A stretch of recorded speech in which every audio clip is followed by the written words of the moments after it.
ही बातमी चुकीची आहे. सहकार क्षेत्र हे वेगळं आणि राजकारण वेगळं आहे. सहकार क्षेत्रामध्ये माझे पती अभिषेक घुसाळकर हे 2 टर्म तिथे संचालक होते. त्यांच्यानंतरची जी जागा रिक्त झाली होती त्याची मी विनंती प्रवीण दरेकर साहेबांना केली होती, मी आणि माझे सासरे विनोद घुसाळकर साहेबांनी.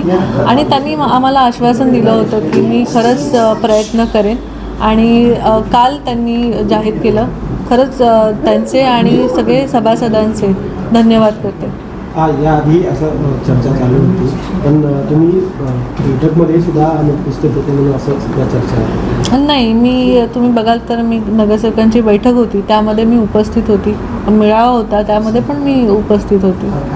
संजय राऊत यांनी सुद्धा माध्यमांमध्ये प्रसारमाध्यमासमोर एक वक्तव्य केलेलं आहे की तुम्हाला 2 पक्षाचे मुख्य नेते स्वतः संपर्क साधत आहेत पक्ष प्रवेश करण्यासाठी, आणि त्याच माध्यमांसमोर मुसाळकर पण सुद्धा काही आठवड्यापूर्वी होते आणि ते भाऊकसुद्धा त्यांना पाहायला मिळालं होतं. ती मी क्लिप नाही बघितली. आणि राऊत साहेब आणि घुसाळकर साहेब त्यांच्यामध्ये काय चर्चा झाली ते मला माहीत नाही आणि मी त्यांना विचारलंही नाही. तर त्यामुळे मला त्यामध्ये काय झालं मला नाही माहिती. भाजपमध्ये नाही तर इतर पक्षामध्ये तुम्ही कुठे तुमची नाही, असं काही नाही आहे. अजून मी काही असं मला कोणी संपर्कात नाही आहे आणि अजूनही मी विचार पण केलेला नाही आहे. मग तुम्ही या बाळासाहेब ठाकरे याच पक्षातच आहे ना मी अजून तरी. हां, एक तुमचा एक उत्तर होता की योग्य वेळी ती उमेदवार हीच वेळ आहे का? जे आता आहे तर मी सांगितलं ना, मी अजून तरी उद्धव साहेबांबरोबरच आहे आणि उद्धव साहेबांसाठीच मी काम करते.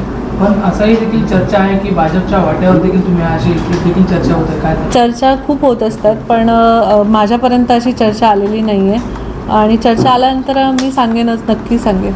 तुमच्या निवड झाल्यानंतर स्थानिक आमदार मनीषा चौधरी यांनी स्वागत केले तुमचं.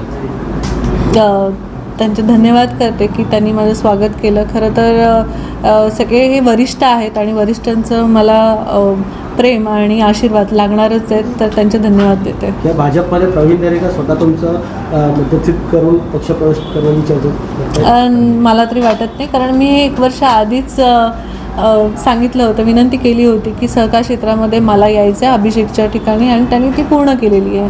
तर ह्याच्यामध्ये राजकारण आहे असं नाही वाटत आहे. ठीक आहे.